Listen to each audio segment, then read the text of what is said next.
The Marching Roundtable and Marching Arts Education are supporting Drum Corps International by providing video interviews and podcasts with the corps participating in the DCI celebration in 2021. We hope you enjoy these conversations and that they help to build the excitement as Drum Corps returns this summer. We encourage you to support DCI and your favorite corps by attending shows, buying t-shirts and other souvenirs, and making donations. The Marching Roundtable is proud to be an official media partner of Drum Corps International. This podcast is sponsored by LCL Mentors, from leaders creating leaders, found at lclmentors.com. The first thing is we wanted to kind of know iconic moments that we feel people want, and what does that look like now? And what does that look like when you can really take the time to edit it out and really detail those moments up even better? So I think the things you want, you're going to get. It's like when Cesario says, when Phantom is dark and deep, you love them. You know, when they're experimental, you're like, oh, I don't know. Like when you want that deep, dark Phantom, you're going to get those type of things. Those things you want, I think you're going to get those things. That's Jeremy Hunt, the visual designer for the Phantom Regiment, talking about the excitement around the Corps revisiting a classic show from the past, Harmonic Journey. He explains what will be there that we all want to see, and how they're adapting the show for the 2021 season. This is one of the shows that fans are most excited about this summer, and this conversation gives you an inside look at what to expect. There's a video version of this podcast that anyone can watch for free at marchingartseducation.com. There's a link to that video version at the Marching Roundtable where this podcast is located. The Phantom Regiment revisits a harmonic journey on the Marching Roundtable.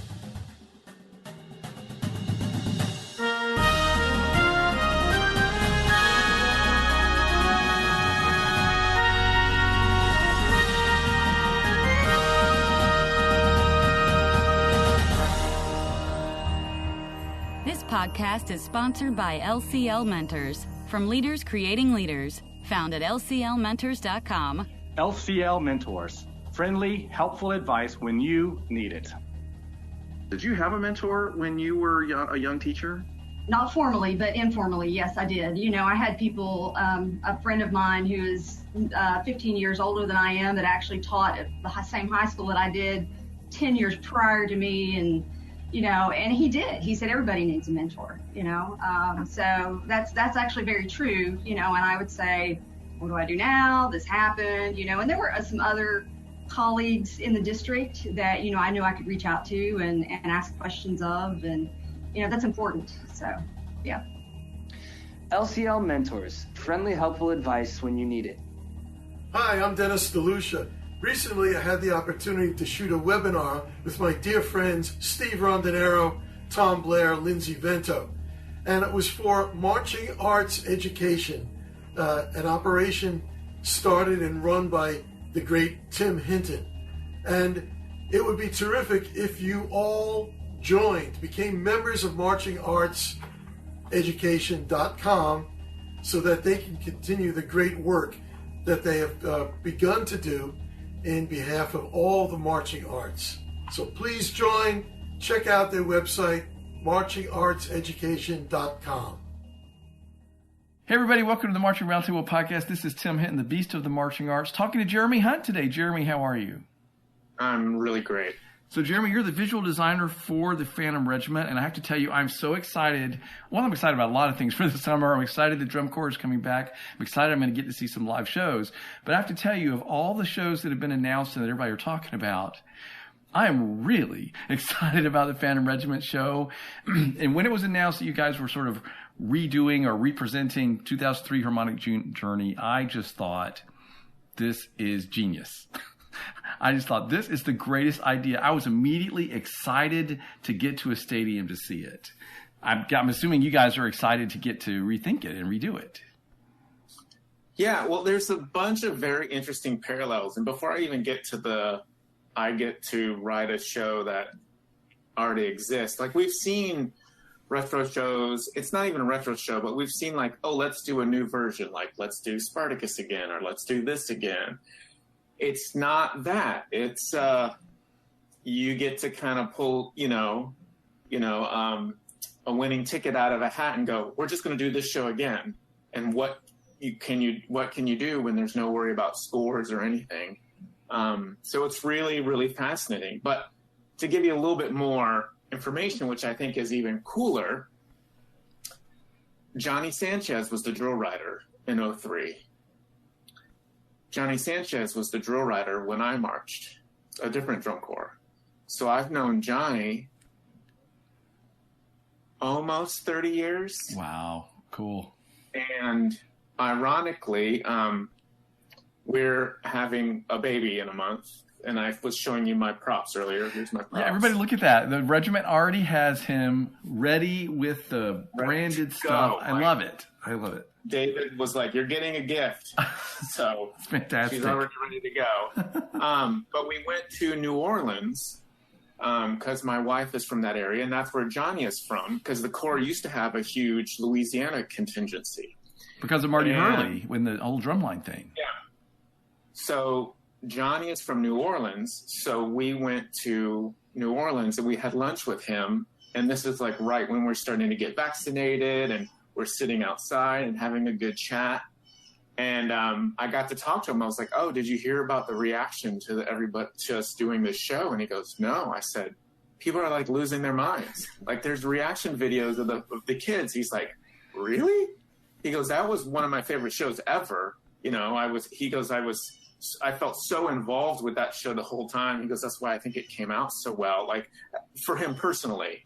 So it was cool to like sit down with a mentor in this important moment, sharing a moment about having a baby and talking about the show and sending him the video of kids freaking out about the show. So it's this cool, like I get to write his show again, and bring it to life. Somebody I've known for a long time, and somebody that, when you're a young teacher or student and you have an instructor that pushes you, like basically puts the metal down, the pedal to the metal. Yeah. And it's kind of a trust me. They give you that trust me vibe. He was one of the first drum corps guys that had that vibe, that basically was like, you're going to get a beat down and you're going to love it. And we did, and it was great, and it was wonderful. So it's this cool, I feel this like amazing opportunity that I get to work on this and kind of take it into what we can do now and how we can program now. That's a fantastic circle there, and that you have that connection with him, and that he wrote the drill. Now, I have a million questions about how you guys are doing this, and so I don't know. I don't even know where to begin, except I will say you are now a visual designer. That's very different from being a drill writer in 2003. So, do you, of course you're going to write the drill, but there's so much more to it, or it's done so differently now. So, are you just going to rewrite what he did, or are you going to bring it into the modern era? I think the first thing is we wanted to kind of know iconic moments that we feel people want, and what is that look like now? And what does that look like when you can really take the time to edit it out and really detail those moments up even better? So I think the things you want, you're going to get. It's like when Cesario says, when Phantom is dark and deep, you love them. When they're experimental, you're like, oh, I don't know. Like when you want that deep, dark Phantom, you're going to get those type of things. Those things you want, I think you're going to get those things. It's just going to be in a new way, maybe getting in and out of them, or maybe additional detailing that you do now that maybe you couldn't do then. But the quality of the performers are so high now, right away they can do these types of things. So I think the things you want, you're going to get in a new way. Okay, now see, that is exactly what I was hoping you were going to say.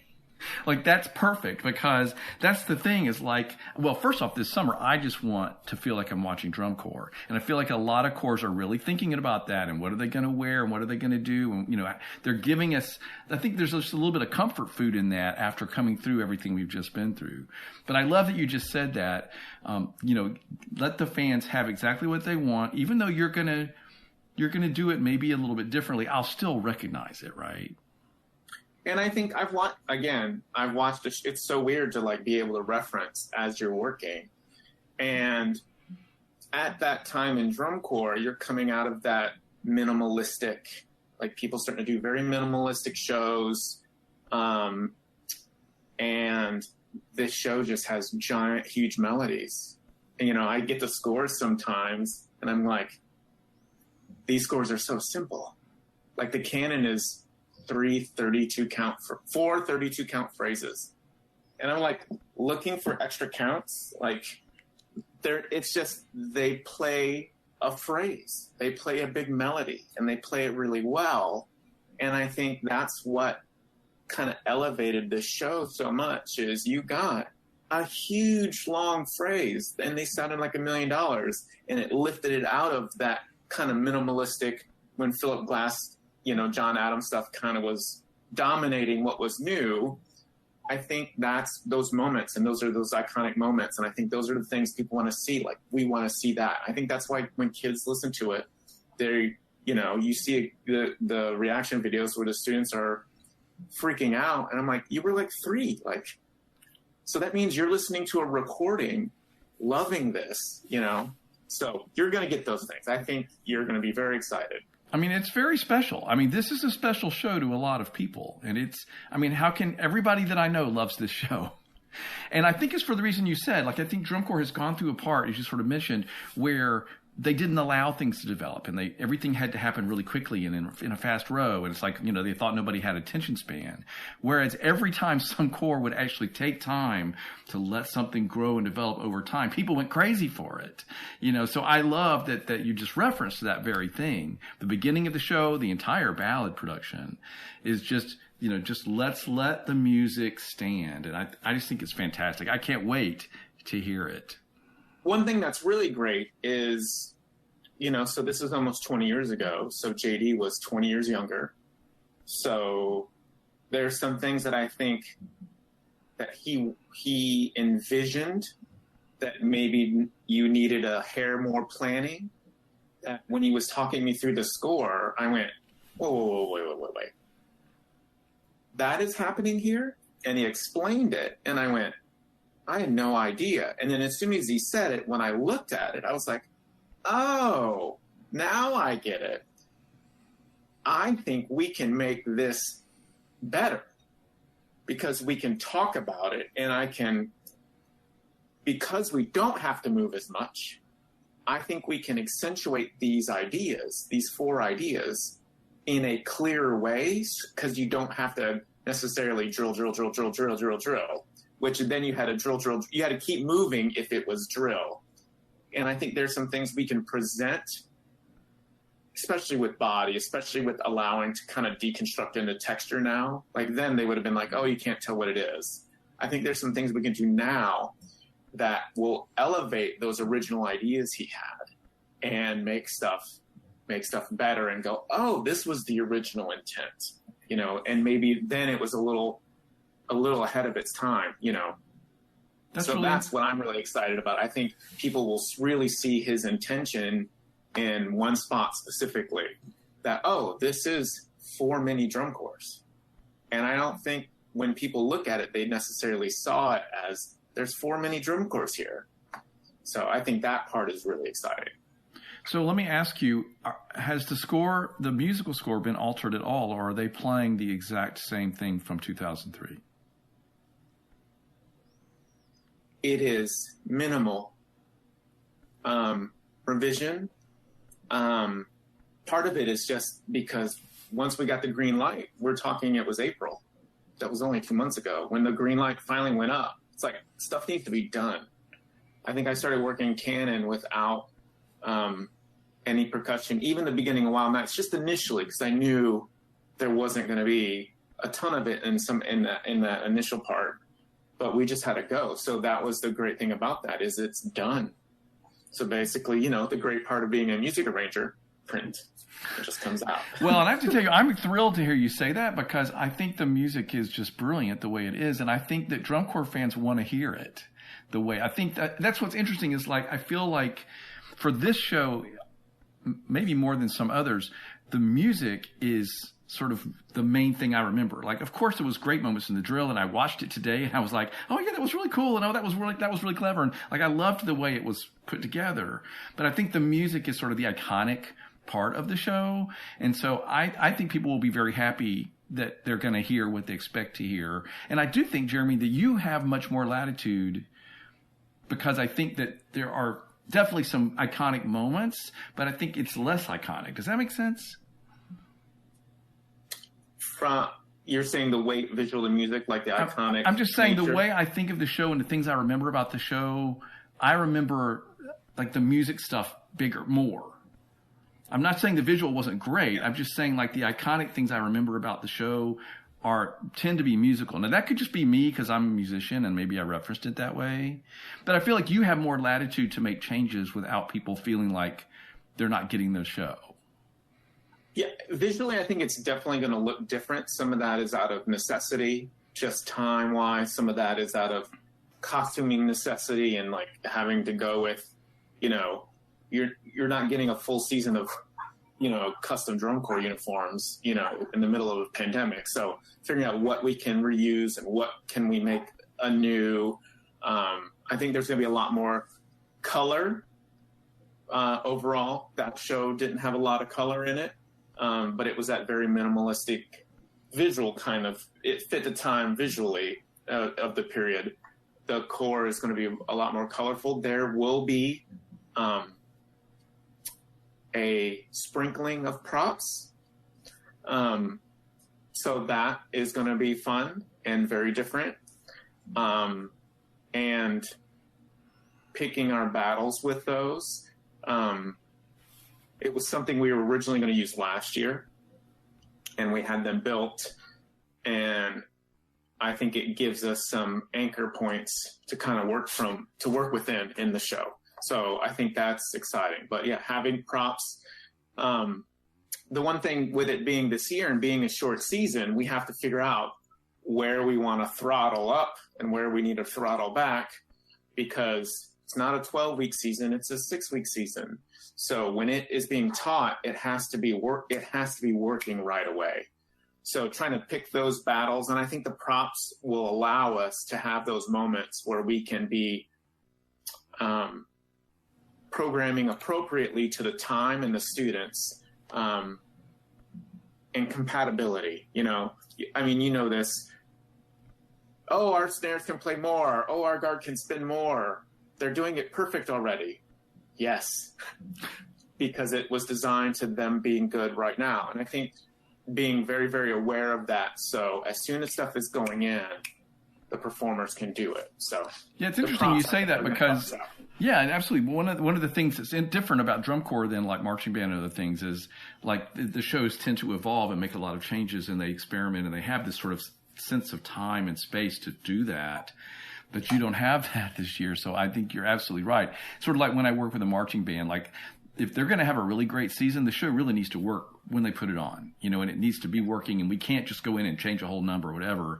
They just don't have time, and they're trying to get it at such a level. So I think that makes perfect sense.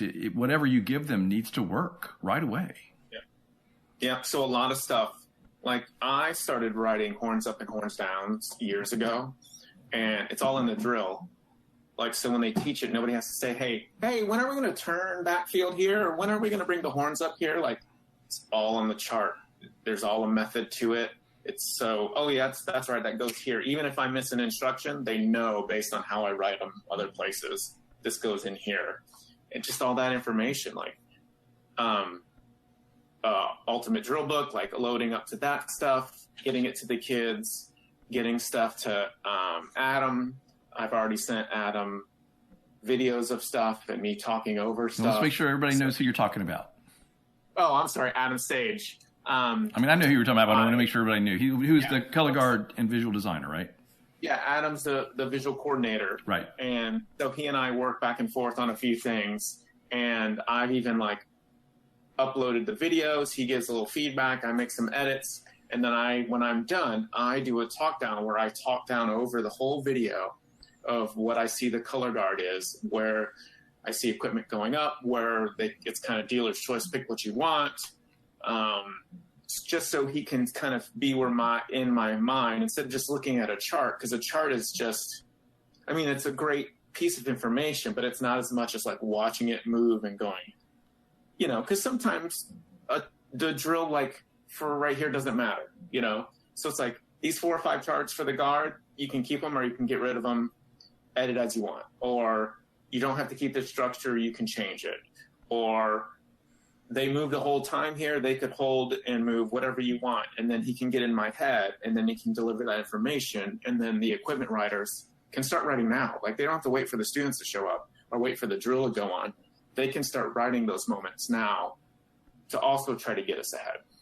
Well, that's another example of what we were just talking about. Like, that's just good process that you're, as a drill writer, that you're helping the team be more successful. We need to all be doing that kind of thing all the time, drill writers, if you have those ideas and you see certain things, I agree. I've gotten into the habit of making a lot of videos to just talk to people about things because I find it's much easier than typing a novel.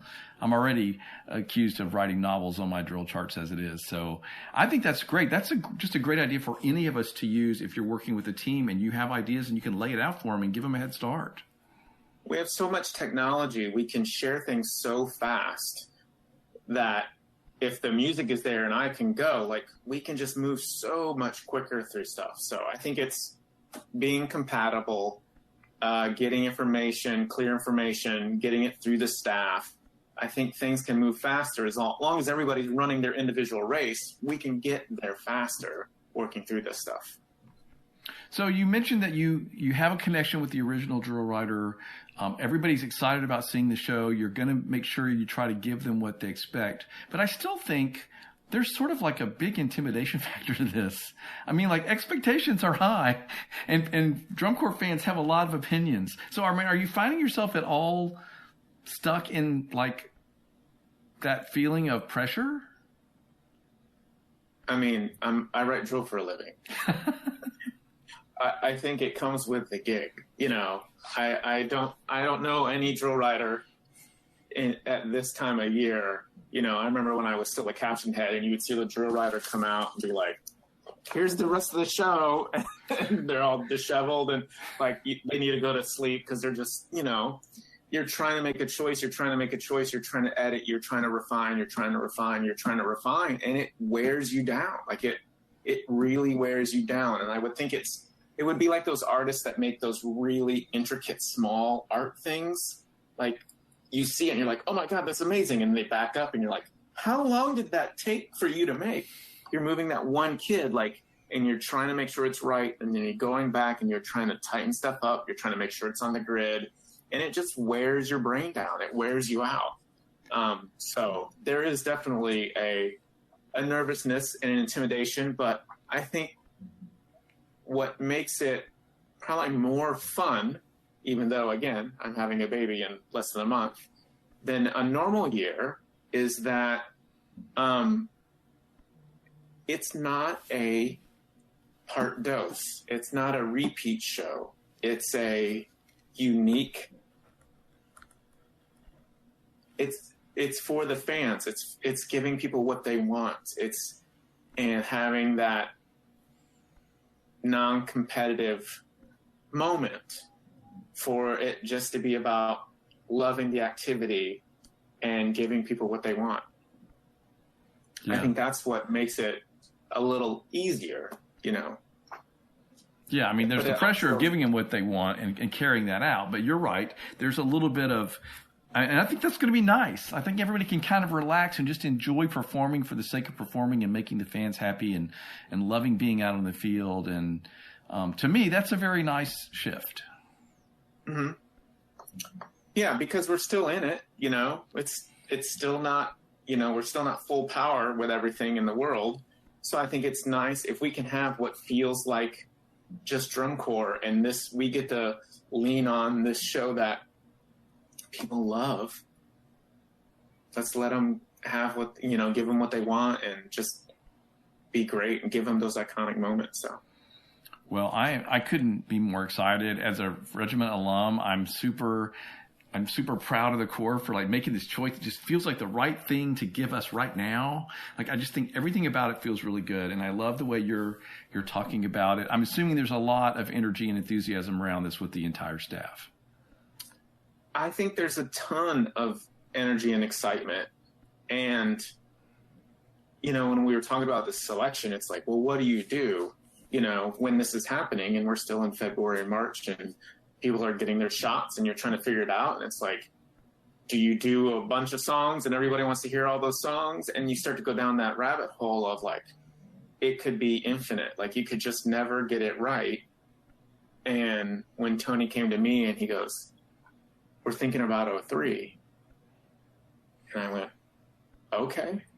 He goes, people tell JD, like, you know, that's the one that people have the greatest reaction when they talk about shows to JD, like, oh, Wild Nights. I can't tell you how many bands have said, I want to play Wild Nights, you know, and you listen to the music and you're like, how do you, it's a lot to get it out of there. And you have to have what is the power of a chorus to make it work. And what's better than a horn line? Like, there's just some sort of reaction to the show that is great. And it's exciting to get to do that. Yeah, and there's no doubt that you're absolutely right. Like for years and years after this show, everybody was playing that. I mean, I arranged it and wrote drill to it over and over and over. Like it was, and everybody just always loved it every time. And for some reason it worked. And it shouldn't have, you know, but of course we were all building off of what JD gave us. So, you know, it's just, it's a brilliant show. And I think it's a great, great choice. So I'm excited about it. And I'm glad that you're not feeling too much pressure, because I agree with you. I think there's really just a lot of joy around the season.